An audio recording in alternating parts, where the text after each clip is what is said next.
Bismillahirrahmanirrahim. Dear students, welcome to Shah Group Education channel.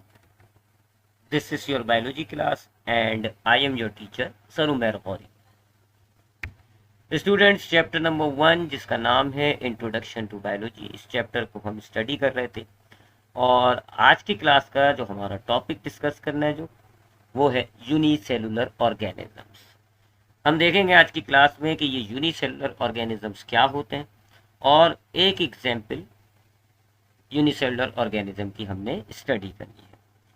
So start करते हैं जी. सबसे पहले बात करते हैं कि ये यूनिसेलुलर ऑर्गेनिजम्स किन्हें कहा जाता है.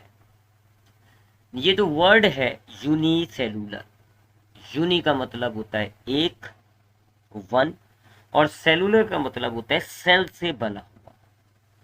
यानी इस पूरे वर्ड को अगर मैं ट्रांसलेट करूं यूनिसेलुलर ऑर्गेनिज्म का, तो इसके मायने बनते हैं एक सेल से बना हुआ ऑर्गेनिज्म. ठीक है. यूनिसेलुलर क्या होते हैं? ऐसे तमाम ऑर्गेनिजम्स को यूनिसेलुलर ऑर्गेनिजम्स कहा जाता है जो सिर्फ एक ही सेल से बने हुए होते हैं. यानी उनकी बॉडी में सिर्फ एक ही सेल होता है. आपको याद होगा प्रीवियस क्लास में जो हमने टॉपिक पढ़ा था वो था लेवल्स ऑफ ऑर्गेनाइजेशन, और हमने उसमें पढ़ा था कि हमारे पास एटम्स होते हैं, कंबाइन हो जाते हैं, मॉलिक्यूल्स बनते हैं, मॉलिक्यूल्स कंबाइन हो जाते हैं, सेल ऑर्गेनल्स बनते हैं, फिर सारे सेल ऑर्गेनल जब एक जगह जमा हो जाते हैं तो एक सेल बनता है. इनके अंदर लेवल ऑफ ऑर्गेनाइजेशन बस यहीं पर ख़त्म हो जाती है. बस वो एक सेल ही बनेगा, लेकिन उससे आगे की जो लेवल ऑफ ऑर्गेनाइजेशन है वो नहीं होती. यानी इनमें ये सेल्स आपस में कंबाइन होकर टिश्यू नहीं बनते. तो टिश्यू ही नहीं बनते तो फिर उसके आगे की लेवल ऑफ ऑर्गेनाइजेशन का सवाल ही नहीं पैदा होता. ठीक है. तो ये ऐसे ऑर्गेनिज्म हैं जिनकी बॉडी में सिर्फ एक ही सेल होता है, यूनिसेलुलर, एक सेल वाले. So the organisms which are made up of only one cell are called unicellular organisms. ठीक है. इनको माइक्रोस्कोपिक ऑर्गेनिजम्स भी कहा जाता है. क्यों?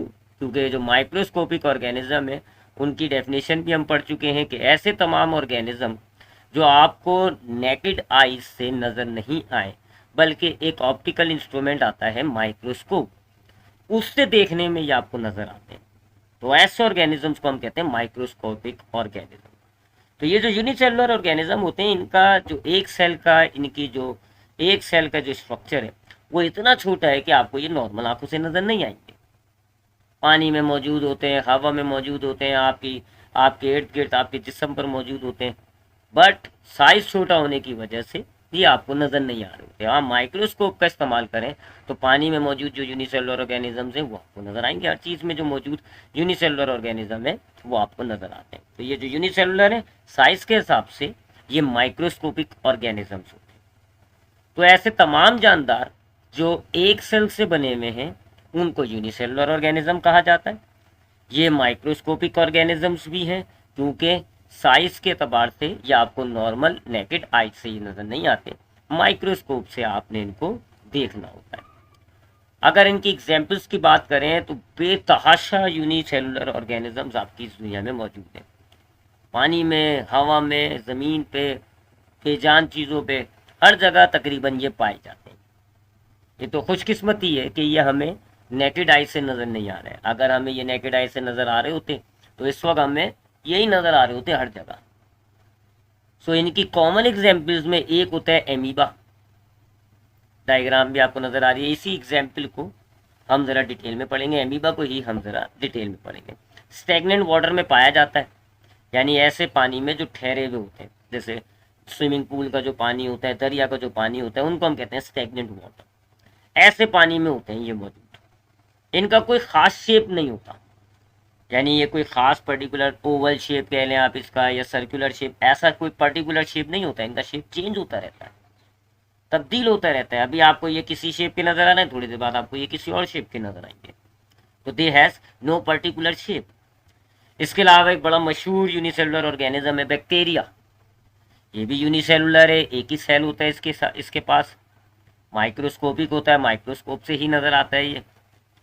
और बैक्टीरिया बहुत ज़्यादा किस्म के हैं, कई किस्म के बैक्टीरिया होते हैं. इसमें पैरासाइटिक भी होते हैं, यानी ऐसे बैक्टीरिया जो आपको बीमार कर दें. पैरासाइटिक ऑर्गेनिजम्स के बारे में भी बता चुका हूँ मैं आपको.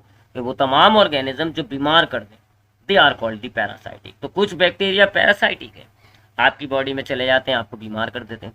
कुछ पैरासाइटिक नहीं भी होते, कुछ काम के भी हैं। बायोटेक्नोलॉजी में हम इन बहुत सारे किस्म के बैक्टीरिया को इस्तेमाल करके अपने लिए चीज़ें बना रहे हैं। तो अच्छे भी हैं, बुरे भी हैं, पैरासाइटिक भी हैं, फ्री लिविंग भी होते हैं। इसी तरह एक और यूनिसेलुलर ऑर्गेनिज्म होता है यूग्लेना।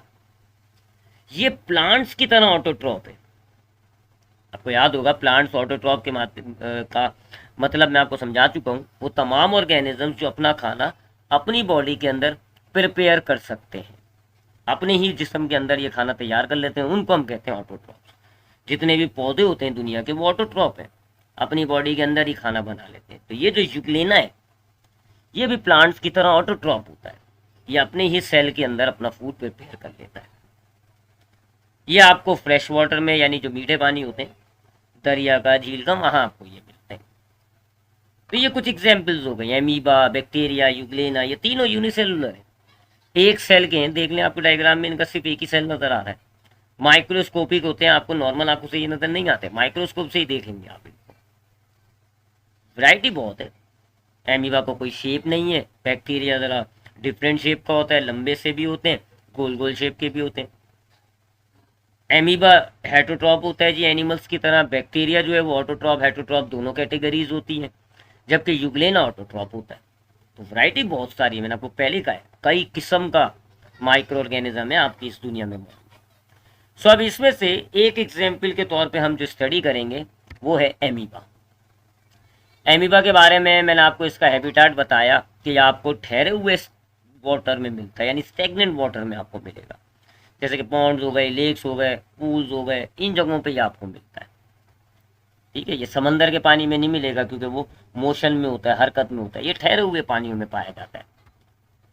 फिर इसका साइज, शेप, इस पर बात करें तो शेप के बारे में मैंने आपको बताया कि इसका कोई फिक्स शेप नहीं है। आप जो एनिमेशन देख रहे हैं उसमें भी आपको यही नजर आ रहा है कि its shape is continuously changing. कोई एक खास शेप नहीं है इसकी बॉडी का, चेंज हो जा रहा है, चेंज हो जा रहा है। तो it has no fix shape. Size इसका जो है वो डिफरेंट होता है जी। एक एवरेज साइज अगर हम बात करें तो तकरीबन 0.25 मिलीमीटर होता है। ठीक है, 0.25 मिलीमीटर काफ़ी छोटा साइज है। 0.25 मिलीमीटर आपको आंखों से नज़र नहीं आ सकता, माइक्रोस्कोप से ही देखना पड़ेगा। तो साइज इसका तकरीबन 0.25 मिलीमीटर है। शेप इसका कोई फिक्स नहीं है। इसके अलावा आप ज़रा इसके सेल को देखते हैं।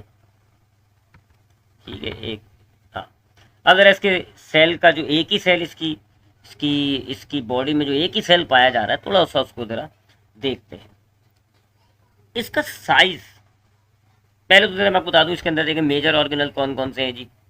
एक ये आपको नजर आ रहा है इसके अंदर, ये एक बड़ा मेजर ऑर्गेनल होता है, इसको हम कहते हैं न्यूक्लियस। ये इस पूरे एमीबा का समझ लें आप दिमाग है, ये इस पूरे एमीबा की तमाम एक्टिविटीज को कंट्रोल कर रहा होता है। हेटरोट्रॉप है, बाहर से जो ये फूड खाता है वो इसके सेल के अंदर इस शक्ल में पाया जाता है, जिसको हम कहते हैं फूड वैक्यूम। इसकी बॉडी में, इसके सेल में जितना भी एक्सेस वाटर होता है वो इस ऑर्गेनल के अंदर स्टोर हो रहा होता है, इसको हम कहते हैं कॉन्ट्रेक्टाइल वैक्यूल। और बाकी ये तमाम जो ऑर्गेनल्स मैंने आपको बताया, ये जो कॉन्ट्रेक्टाइल वैक्यूल है, फूड वैक्यूल है, न्यूक्लियस है, ये सारा इसकी ये जो जेल टाइप का पोर्शन है इसमें पाया जा रहा होता है, इसको हम कहते हैं साइटोप्लाज्म। अब ये सीडोपोडिया क्या है, ये व्हाट आर सीडोपोडिया? ये फिंगर लाइक प्रोजेक्शंस होते हैं, यानी उंगलियों की तरह के स्ट्रक्चर हैं। आपको नजर आ रहे होंगे, देखें ये एक ये रहा सीडोपोडिया, एक ये रहा, एक ये रहा और एक ये रहा। They are finger like projection. Finger like मतलब उंगलियों की तरह है, प्रोजेक्शन का मतलब बाहर निकल रहा है। टेम्पररी, टेम्पररी का मतलब होता है आर्जी, यानी ये कभी बाहर निकलते हैं फिर अंदर चले जाएंगे, फिर एक जगह से सीडोपोडिया निकलेगा अंदर चला जाएगा, इस तरह वेरिएबल होते हैं। अब जैसे इस वक्त डायग्राम में आपको यहाँ से सीडोपोडिया नजर आ रहा है, यहाँ से एक निकला हुआ है, यहाँ से निकला हुआ है, यहाँ से निकला हुआ है। ये फिक्स नहीं होंगे, टेम्पररी होंगे। ये नहीं है कि ये जो 4 सीडोपोडिया हैं ये यहीं पर रहे, थोड़ी देर बाद ये गायब हो जाएंगे, वापस सेल के अंदर डिफ्यूज हो जाएंगे, कहीं और से निकल आएंगे। जब भी पीछे आपको एनिमेशन दिखाई थी उसमें वो सीडोपोडिया तो निकल रहे थे, देख लें आप पीछे की एनिमेशन, ये देख लें, यहाँ ये हैं जी, ये सारे जो आपको फिंगर लाइक प्रोजेक्शन से नजर आ रही है, ये सीडोपोडिया देंगे, निकल भी रहे हैं, ख़त्म भी हो रहे हैं, निकल भी रहे हैं, ख़त्म भी हो रहे हैं। तो दे आर सीडोपोडिया। एक टेम्पररी फिंगर लाइक प्रोजेक्शन होता है जी, साइटोप्लाज्म आगे की तरफ निकल जाते हैं, इसको हम कहते हैं सीडोपोडिया। इन सीडोपोडिया से ये दो बड़े काम करता है, एक खाना खाता है, दूसरा चलता है। जो खाना खाने का तरीक़ाकार है उसको हम कहते हैं फैगोसाइटोसिस। अभी मैं आपको थोड़ी देर में बताता हूँ कि फैगोसाइटोसिस क्या है।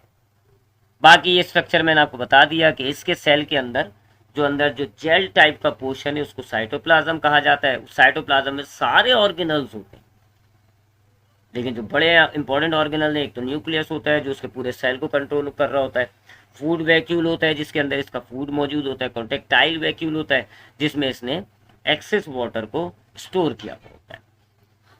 सीडोपोडिया के बारे में भी मैंने आपको बता दिया। अब सीडोपोडिया की मदद से फैगोसाइटोसिस ये क्या करता है, इस एनिमेशन को देखें, ये अपने फूड को कैप्चर कर रहा है। कैसे कैप्चर कर रहा है, अपने फूड के इर्द गिर्द ये दो सीडोपोडिया बनाना शुरू करता है, घेरता है उस सीडोपोडिया से। अपने फूड के गिर्द इसने पहले सेंस किया इसका फूड कौन सा है, फिर उसके इर्द गिर्द ये अपने सीडोपोडिया बनाना शुरू करता है। जैसे ही फूड ट्रैप होने लगता है तो ये सीडोपोडिया को पीछे जाकर मर्ज कर देता है, और अब फूड ट्रैप होके इसकी सेल के अंदर आ गया, और अब ये जो अंदर आ गया ये फूड वैक्यूल बन जाएगा। तो इन सीडोपोडिया की मदद से इसने क्या किया, अपने फूड को हासिल किया। ये जो तरीक़ेकार आपको नजर आ रहा है कि सीडोपोडिया की मदद से फूड को ट्रैप किया जा रहा है, सेल के अंदर खींचा जा रहा है, इसको कहते हैं आप फैगोसाइटोसिस। तो सीडोपोडिया से ये फैगोसाइटोसिस करता है, अपना फूड सेल के अंदर लाता है, और इन्हीं सीडोपोडिया की वजह से इसका शेप फिक्स नहीं है, इसका शेप चेंज हो रहा है, क्योंकि सीडोपोडिया कहीं से निकल जाती हैं, कहीं से फिर ख़त्म हो जाती हैं, फिर दोबारा कहीं से निकल जाएंगी, कहीं से ख़त्म हो जाएंगी। तो ये सीडोपोडिया बड़े इंपॉर्टेंट स्ट्रक्चर है इनके सेल के अंदर। इन सीडोपोडिया की वजह से इसका कोई फिक्स शेप नहीं है। इन सीडोपोडिया की मदद से ये फैगोसाइटोसिस करता है। फैगोसाइटोसिस का मतलब है फूड को ट्रैप करके अंदर लाना। इसके अलावा रिस्पायरेशन की बात करें कि ये रिस्पायरेशन फूड तो हमने देख लिया कि ये किस तरह फूड अंदर लाता है। रिस्पायरेशन यानी कि ये गैसेस कैसे अंदर बाहर करता है। आपको पता है ना, हमें भी तमाम जानदारों को ये जो फूड हम खाते हैं इनको ना ब्रेक डाउन करने के लिए, इनको तोड़कर इनमें से एनर्जी निकालने के लिए आपको गैस चाहिए होती है। फिर आपके जिस्म में एक फालतू गैस तैयार होती है, वो आपको निकालनी भी होती है। ऑक्सीजन चाहिए, कार्बन डाइऑक्साइड आपको निकालनी है। तो अब हम जो होते हैं ह्यूमंस, ये तो हम अपनी नाक के ज़रिए कर लेते हैं। नाक के ज़रिए हम एयर इनहेल कर लेते हैं, और नाक के ज़रिए हम जिस्म के अंदर की एयर को बाहर निकाल देते हैं। बट ये तो एमीबा है, इसमें तो कोई ऑर्गन्स ही नहीं है, कोई नाक तो है नहीं, ये कैसे करता है जी रिस्पायरेशन। तो सीधी सी बात है जी, डिफ्यूजन। ये ऑक्सीजन को, जो बाहर इसके इर्द गिर्द पानी मौजूद होता है, उसमें जो भी ऑक्सीजन होती है वो इसकी सेल मेम्ब्रेन को क्रॉस करके इनके साइटोप्लाज्म में आ जाती है, और सेल के अंदर जितनी भी कार्बन डाइऑक्साइड होगी वो इसी सेल मेम्ब्रेन को क्रॉस करके बाहर पानी में शामिल हो जाएगी। ये जो मटेरियल्स मेम्ब्रेन को क्रॉस करके एक जगह से दूसरी जगह आ रहे होते हैं, जैसे यहाँ पर ऑक्सीजन इस सेल मेम्ब्रेन को क्रॉस करके अंदर सेल में आ गई, और इस जगह पर कार्बन डाइऑक्साइड सेल के अंदर से इस मेम्ब्रेन को क्रॉस करके बाहर निकल गई। This process is called diffusion.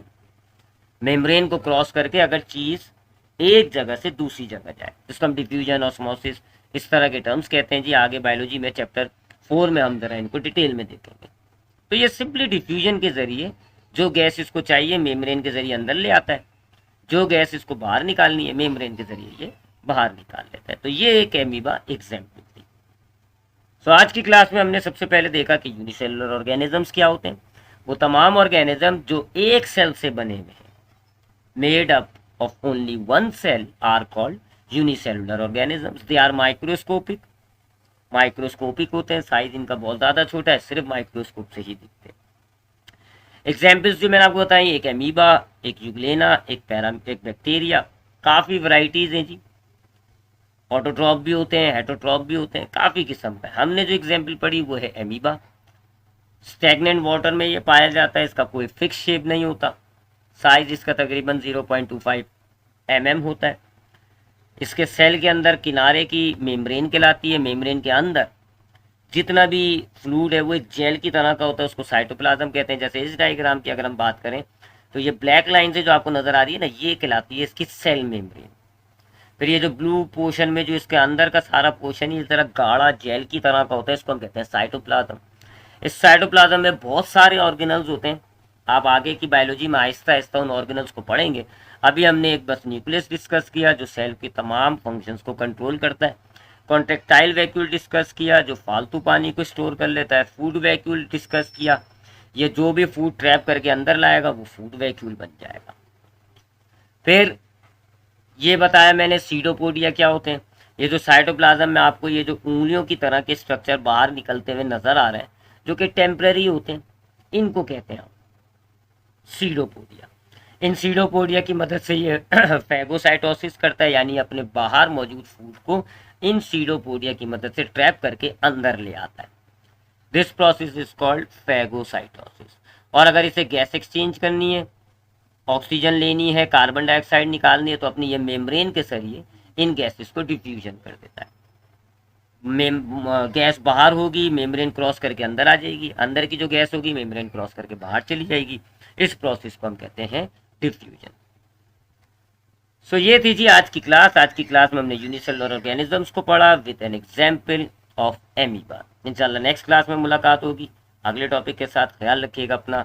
Allah Hafiz.